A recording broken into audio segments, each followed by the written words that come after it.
Hello friends, welcome to food fun with Shabnam.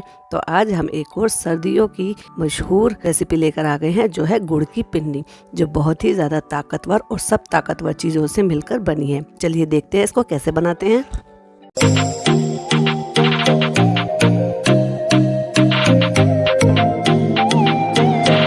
तो इन गुड़ की पन्नियों को बनाने के लिए हमें जो सामान चाहिए होगा, हमने सब यहाँ निकाल कर रखा हुआ है।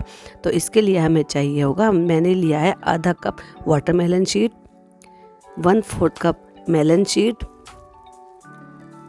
1 कप मैंने लिया है बादाम, 1 कप लिया है काजू आप टुकड़ा काजू भी ले सकते हैं, और 1/2 कप मैंने लिया है गोल्डन रेजिन्स यानी कि किशमिश, और 1/2 कप मैंने लिया है गोंद। ये गोंद के पीसेस थोड़े बड़े हैं, तो इनको हम थोड़े से मूसली से तोड़ लेंगे। इस तरह से एक पेपर बिछाएं और इनको बीच में से तोड़ लें, जिससे कि जब हम इनको फ्राई करेंगे तो ये इजीली पूरी तरह से फ्राई हो जाएंगे, यानी कि बीच में से कोई भी पीस ऐसा नहीं रहेगा।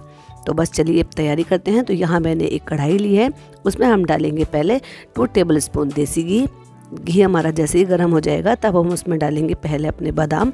हम एक एक कर अपने जितने भी ड्राई फ्रूट्स हैं उनको हम पहले घी में रोस्ट करेंगे। तो इस तरह से चलाते हुए बादाम को रोस्ट कर लें। बादाम थोड़ा सा चटकने लगेगा तो बस समझ जाइएगा कि बादाम हमारा अच्छी तरह से रोस्ट हो गया है। अब हम बादाम को निकाल लेते हैं। हमारे बादाम हो गए हैं और इसी बचे हुए घी में अब हम डाल देंगे अपने काजू, और काजू को भी मीडियम टू लो फ्लेम पर इस तरह से स्टीर करते हुए चलाते हुए हम इनको हल्का सा बस कलर चेंज होने तक तलेंगे, जिससे कि इनमें क्रंचीनेस आएगी। इसीलिए हम अपने सारे ड्राई फ्रूट्स को तल रहे हैं। उनसे एक जो डिफरेंट क्रंचीनेस आती है वो बहुत अमेजिंग लगती है। अब हम इसी बचे हुए घी में डालेंगे गोंद, और गोंद को भी इसी तरह से चलाते हुए जब तक कि ये पूरा गोंद फ्लफ़ी होकर फूल जाए और सारे दाने जितने भी ट्रांसपेरेंट दिखाई दे रहे थे वो इस तरह से अब आपको क्रीम कलर के, या यूँ कहिए कि ऑफ वाइट कलर के दिखाई देंगे, यानी कि ये सब पॉपअप हो जाएंगे और हमारा गोंद बहुत अच्छी तरह से तल गया है। उसको भी हम बाहर निकाल लेंगे। और अभी भी इसमें थोड़ा सा घी बाकी है, तो हम इसी घी में ऐड करेंगे अपनी मेलन शीट। अब इसी तरह से मीडियम टू लो फ्लेम पर चलाते हुए अपनी मेलन शीट को भी हम फ्राई कर लेंगे। ये मैंने 2 टेबल स्पून घी लिया था, क्योंकि घी मेरा थोड़ा सा रूम टेम्परेचर पर था, तो वो मेल्ट होने के बाद ज़्यादा हो गया था। तो बस उसी में ही हम धीरे धीरे करके तलेंगे, एक साथ घी ना डालें। इनका जब थोड़ा सा कलर चेंज हो जाए और ये फूल जाएं तो बस इनको भी हम बाहर निकाल लेंगे। अब जो हमारा घी था वो लगभग ख़त्म सा हो गया है, तो हम इसमें थोड़ा सा घी और ऐड करेंगे, क्योंकि अभी हमें और भी चीज़ें फ्राई करनी है। तो मैं यहाँ थोड़ा सा घी इसमें ऐड कर लूँगी। मैंने 1 टेबल स्पून के करीब घी ऐड कर लिया था। और ये जो मेरी वाटरमेलन सीड है, इनको भी हम थोड़ा सा रोस्ट करेंगे, जैसे हमने मेलन सीड रोस्ट किया था। मेलन सीड का थोड़ा फ्लेवर अलग आता है, और जो वाटरमेलन सीड है उनका फ्लेवर थोड़ा सा अलग आता है। ये भी मेरी रोस्ट हो गई हैं, इनको भी मैं निकाल लूँगी। अब थोड़ा सा घी मैं और ऐड करूँगी, 1 टेबल स्पून के करीब, और इसमें मैं डालूंगी अपने मखाने तलने के लिए सारा घी या ढेर सारा घी एक साथ ना डालें, क्योंकि मखाने जो हैं वो सारे घी को सोख लेते हैं। तो मैं इस तरह से इनको मीडियम टू लो फ्लेम पर इस तरह मिक्स करते हुए 1-1 स्पून घी डालूंगी और इनको फ्राई करूंगी जब तक कि ये बिल्कुल भी क्रिस्पी ना हो जाए। जैसे हम इसको ऐसे दबाएं तो ये एकदम से चूरा हो जाए, बस तब तक ही हमें इनको फ्राई करना है। ये देखिए कितनी अच्छी तरह से फ्राई हो गए हैं ना, इनको भी हम निकाल लेंगे। और ये एक ट्रिक थी कि बहुत सारा घी भी नहीं डलता है और हमारे मखाने भी अच्छी तरह से क्रिस्पी हो गए हैं। अब थोड़ा सा घी वापस से ऐड करें, और ये जो मेरी किशमिश हैं इनको भी मैं थोड़ी देर के लिए, बहुत किशमिश जल्दी हो जाती हैं तो इनको बहुत देर तक ना तलें, बस इसी तरह से थोड़ी देर के लिए। और बिल्कुल गैस की फ्लेम को बिल्कुल लो कर दें, जैसे कि आप देख सकते हैं मैंने बिल्कुल लो की हुई है। और इसको इस तरह से स्टीर करते हुए इनको भी हम थोड़ा सा फूलने तक तल लेंगे, और इनको थोड़ा सा फूलते के साथ ही हम निकाल लेंगे। देखिए फूल गई हैं और बस इनको भी हम निकाल लेंगे। इसमें अभी भी घी बाकी है। ये देखिए मैंने सारी अपनी किशमिश को निकाल लिया है, और हम इनको सबको अलग अलग बर्तन में रख लेंगे। और बचे हुए घी में मैंने डाला है 1/2 कप कोकोनट, और इसमें भी अच्छी तरह से इसी तरह से हम मीडियम टू लो फ्लेम पर इसको चलाते हुए अपने कोकोनट को भूनेंगे। कोकोनट को भूनने से जो उसमें रखे हुए की स्मेल आती है वो भी नहीं आती है। अब हमारी ये सारी चीज़ें तल कर भुन चुकी हैं। अब हम डालेंगे एक बड़ा पैन में ये सारा गोंद, और इसको थोड़ा सा मैशर की मदद से इस तरह से मैश कर लेंगे, जिससे कि जो मोटे चंक्स हैं उनकी वजह से हमें लड्डू बांधने में दिक्कत नहीं आएगी। तो हम उनको क्या करते हैं, इनको तोड़ लेते हैं अच्छी तरह से, ताकि ये सब अच्छी तरह से मिक्स हो जाएँ। ये देखिए ये अच्छी तरह से हो गया है। मैं आपको उठाकर दिखाती हूँ कि ये हमें ऐसा दरदरा सा चाहिए था। अब गोंद हमारा तैयार है। अब चले दूसरी तैयारी करते हैं। तो एक मिक्सर जार लेते हैं और जो हमने रोस्ट किया हुआ अपना मखाने हैं उनको दरदरा इस तरह से ग्राइंड कर लेंगे। तो मैं ये फर्स्ट बैच मैंने कर लिया है, इसी तरह से मैं दूसरा बैच भी अपना कर लूँगी। ये मैंने दोनों तरह से पीस लिए। इनको थोड़ा सा दरदरा करें जिससे कि हमारे लड्डू बांधने में भी आसानी हो और इनका जो क्रंचीनेस है वो भी हमें मिले। इसीलिए मैंने अलग अलग रखने प्लेट में रखने के लिए कहा था ड्राई फ्रूट। तो ये मैंने काजू और बादाम को भी इस तरह से मिक्सर में कर लिया है। मिक्सर में मुझे इतना मज़ा नहीं आया था तो मैं आपको एक और तरीका बताती हूँ कि जो चॉपर होता है, चॉपर में भी आप इस तरह से क्रश कर सकते हैं। ये मैंने कोकोनट इसमें मिला दिया है। अभी मैं आपको दिखाती हूँ कि मैंने जो चॉपिंग जो मेरा बाउल था उसमें मैंने जब ये किए थे, क्रश किए थे, कितने अच्छे हो गए थे। अब ये मैंने किशमिश भी इसमें मिला दी है। ये देखिए ये मैंने इसमें इस तरह से किए तो ये बिल्कुल परफेक्ट वैसे ही हैं जैसे मुझे चाहिए थे। तो आप इस तरह से भी कर सकते हैं। और ये जो मैंने मेलन शीड ली थी वो मैं ऐसे ही मिला दूंगी। और जो वाटर मेलन शीड है, जो बड़े दाने हैं, उनको भी मैंने इस तरह से चॉपिंग बाउल में डालकर इस तरह से चॉप कर लिया था थोड़ा सा। तो ये क्रश हो गए हैं। ये मुझे परफेक्टली वैसे ही हो गए जैसे मुझे चाहिए था। अब इनको सबको बहुत ही अच्छी तरह से मिक्स कर दें। ये इंग्रेडिएंट्स सारे मिक्स कर एक तरफ रख दें। इसमें कोई मोटा चंक्स है या कुछ रह गया है तो वो एक बार को छांट लें, क्योंकि जब हम लड्डू बनाते हैं तो उस तरह से उसमें लड्डू के बीच में बहुत बड़े पीसेस आते हैं तो वो सही नहीं लगते हैं। बस अच्छी तरह से हाथों से इसको मिक्स करें और इसको एक तरफ रख दें। ये हमारा तैयार है। अब चलते हैं अपनी दूसरी तैयारी करने के लिए। तो इधर मैंने फिर बड़ी कढ़ाई रखी है और उसमें मैंने डाला है 4 टेबल स्पून के करीब देसी घी। और इसमें मैं ऐड करूँगी 1 कप बेसन। बेसन को चलाते हुए हम बहुत ही अच्छी तरह से भुनने तक इस तरह से चलाते हुए पकाएंगे। इसकी पहचान ये होती है, इस तरह से ये देखिए बबल्स से आ जाते हैं और बॉयल्स आ जाता है तो इट मीन्स आपका बेसन बहुत ही अच्छी तरह से भुन गया और भीनी भीनी सी खुशबू आनी शुरू हो जाती है। अब मैं लूँगी यहाँ पर 4 कप आटा, जो नॉर्मल आटा जिसमें हम रोटी बनाते हैं, मैंने 4 कप लिया है। आप इसको कम या ज़्यादा अपनी फैमिली के अकॉर्डिंग ले सकते हैं।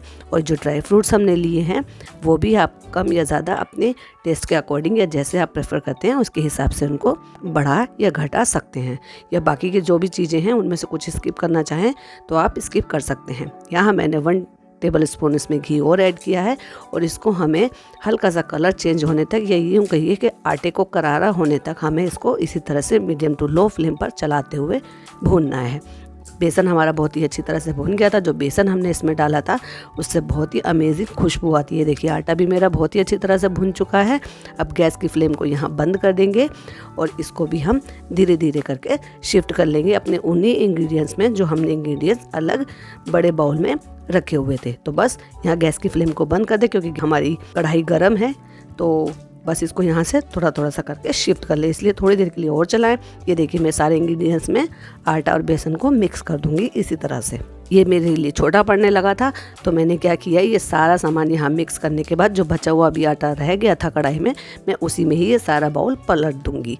और क्योंकि कढ़ाई बड़ी थी और ये छोटा था तो इजीली आप भी कोई बड़ा बर्तन ही लें जिससे कि आप इजीली उनको मिक्स कर सकें।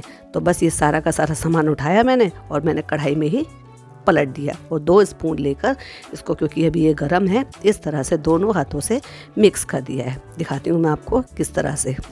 ये लड्डू बहुत ताकतवर होते हैं गाइस, और जो सर्दियों में कहीं दर्द वगैरह कुछ होते हैं तो उसके लिए हमने इसमें गोंद भी डाला है।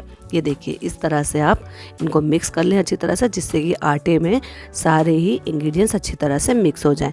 अब ये तो हमारा मिक्स हो गया है, चलिए अब इसकी बाइंडिंग के लिए तैयारी करते हैं। तो यहाँ मैंने एक कढ़ाई रखी है और कढ़ाई में मैंने डाला है 400 ग्राम के करीब गुड़, जिसको मैंने ग्रेट कर लिया था ग्रेटर से। और इसमें हम डालेंगे 1 कप से थोड़ा सा कम पानी और इसकी हम एक सिरप तैयार करेंगे।